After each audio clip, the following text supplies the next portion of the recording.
நாங்கள் எதுக்காக sky roof போட்டோம், அதனால் எங்களுக்கு என்ன பெனிஃபிட்ஸ் அப்படின்றத பற்றி தான் இந்த வீடியோவில் போட்டிருக்கேன். அது மட்டும் இல்லாமல் நம்ம பெட்ரூம் ஆர்கனைசிங் வீடியோவை பார்த்துட்டு அந்த ஸ்வான் இருக்கிற ஃபோட்டோ ஃப்ரேம் பற்றியும் ஒரு சப்ஸ்கிரைபர் கேட்டிருந்தாரு. அவருக்காகவும் தான் இந்த வீடியோ. வாங்க. இது காலையில் 10 மணிக்கு எடுத்த வீடியோ. வீட்டுக்குள்ளே எவ்வளோ வெளிச்சமாக இருக்குன்னு நீங்களே பாருங்கள். பெங்களூரில் வருஷத்தில் பாதி நாள் வெயிலே இருக்காது. பகலில் கூட வீட்டுக்குள்ளே லைட்டு போட்டுட்டு இருக்கிற மாதிரி இருக்கும். பக்கத்து வீட்டில் ஒரு 1.5 அடி விட்டுருப்பாங்க, நாம் ஒரு 1.5 அடி விட்டுருப்போம்.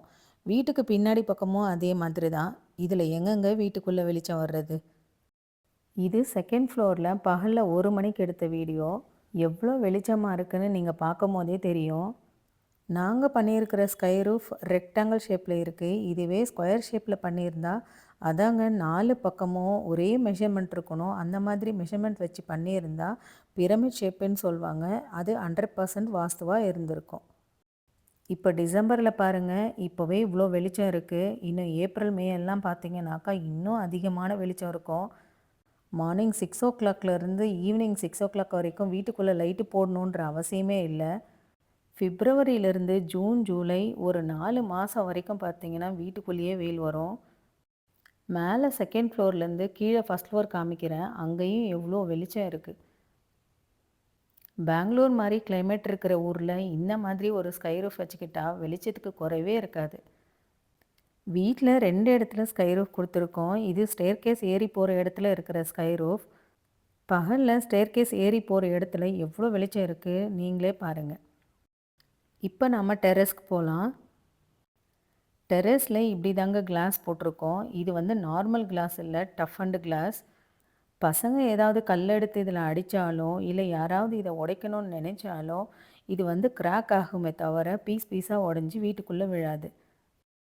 நீங்கள் உங்கள் வீட்டுக்கு இந்த மாதிரி ஸ்கை ரூஃப் பண்ணணும்னு நினச்சிங்கன்னா, உங்களுக்கு வாஸ்து மேலே நம்பிக்கை இருந்தால் 4 பக்கமும் ஒரே மெஷர்மெண்ட் வர மாதிரி பண்ணுங்கள். அது வந்து இன்னுமே ரொம்ப நல்லது. இது வந்து பாத்ரூம் வெளிச்சத்துக்காக விட்டது. நம்ம ஊரில் தமிழ்நாட்டில் அதிகமான வெயில் இருக்கிறதுனால இந்த மாதிரி சின்னதாக ஸ்கை ரூஃப் வச்சாலே போதும், அதிகமான வெளிச்சம் வரும். இது பக்கத்து வீட்டில் நெய்பரோட வீடு. அவங்க வீட்லேயும் பாருங்கள் ஸ்கை ரூஃப் வச்சுருப்பாங்க. இது பின்னாடி பேக் சைடில் இருக்கிற வீடு. அவங்க வீட்லேயுமே சின்னதாக ஸ்கை ரூஃப் வச்சுருப்பாங்க. நம்ம ஊருக்கு இந்த மாதிரி சின்னதாக வச்சாலே போதும். லாஸ்ட் வீடியோவில் சொல்லியிருப்பேன், இந்த செவத்தில் எதுக்கு நான் கிரானைட் இந்த மாதிரி கட் பண்ணி போட வச்சேன்னு அடுத்த வீடியோவில் சொல்கிறேன்னு.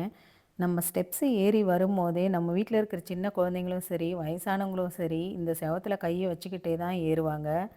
1 வருஷம் 2 வருஷத்துலேயே பார்த்திங்கன்னா இந்த செவரெல்லாமே ரொம்ப அழுக்காயிடும். அதனால் பெருசாக அகலமாக எந்த இடத்துல வால் இருக்கோ அந்த இடத்துல இந்த கிரானைட் எல்லாமே கட் பண்ணி போட வச்சேன். இந்த மாதிரி நான் போட வச்சதுனால எனக்கு வந்து ரொம்பவே ஃப்ரீ மெயின்டெனன்ஸாக இருக்குது. நீங்கள் நினைக்கலாம் வால்பேப்பர் போட்டிருக்கலாமேன்னு. வால்பேப்பர் போட்டால் எவ்வளோ நாளைக்கு இங்கே வரும்?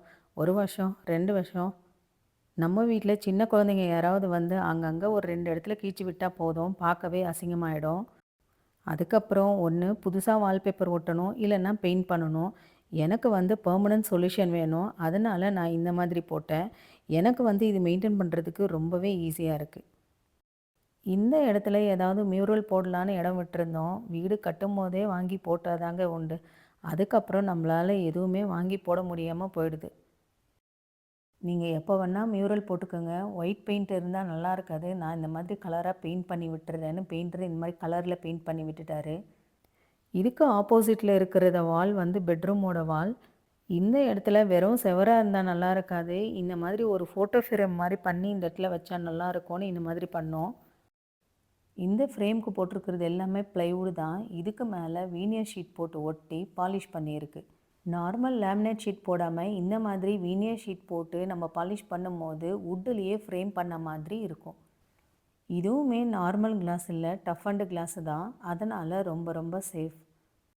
நம்ம சேனலில் பெட்ரூம் ஆர்கனைசிங் வீடியோவில் இந்த ஸ்வான் இருக்கிற ஃபோட்டோ ஃப்ரேம் பற்றி ஒரு சப்ஸ்கிரைபர் கேட்டிருந்தார். அவருக்கு என்னால் உடனடியாக வீடியோ போட முடியல. இப்போ அவர் இந்த வீடியோவை பார்க்குறாரா இல்லையானும் தெரியல. இப்போது இந்த ஃபோட்டோ ஃப்ரேம் பெட்ரூம்குள்ளே எப்படி தெரியுதுன்னு பார்க்கலாம் வாங்க. நார்மலான செவராக இல்லாமல் இந்த மாதிரி ஒரு ஃபோட்டோ ஃப்ரேம் பண்ணி வச்சதுனால வெளியே ஹாலுக்குமே சரி, உள்ள பெட்ரூமுக்கும் சரி ஒரு ஸ்மார்ட்டான லுக்கு கொடுக்குதுங்க. பகலில் வெளியே ஸ்கை ரூஃப் மூலமாக வந்த வெளிச்சம் தான் இந்த கிளாஸில் பெட்ரூம்குள்ளே இவ்வளோ வெளிச்சமாக தெரியுது. இது இந்த ரூமுக்கு அவ்வளோ அழகாக இருக்குன்னு தான் சொல்லுவேன். பாருங்கள், வெளியே ஸ்கை ரூஃப் இருக்கிறதுனால இது உள்ள வெளிச்சம் வந்து லைட் எரியிற மாதிரி எப்படி இந்த ரூமுக்கே ஒரு லுக்கு கொடுக்குதுன்னு. நாங்கள் பண்ணியிருக்கிறது இதில் சாதாரணமான ஒரு டிசைன் தான். நீங்கள் இந்த மாதிரி பண்ணணும்னு நினச்சா உங்களுக்கு பிடிச்ச மாதிரி இதில் என்ன டிசைன் வேணாலும் சேஞ்ச் பண்ணிக்கலாம். இது நைட்டில் பெட்ரூமில் லைட் எரியும் போது வெளியே ஹாலில் எப்படி தெரியுதுன்னு நீங்களே பாருங்கள். சூப்பராக இருக்கா? இந்த வீடியோ பிடிச்சிருந்தா லைக் பண்ணி சப்ஸ்கிரைப் பண்ணிக்கோங்க. தேங்க்யூ.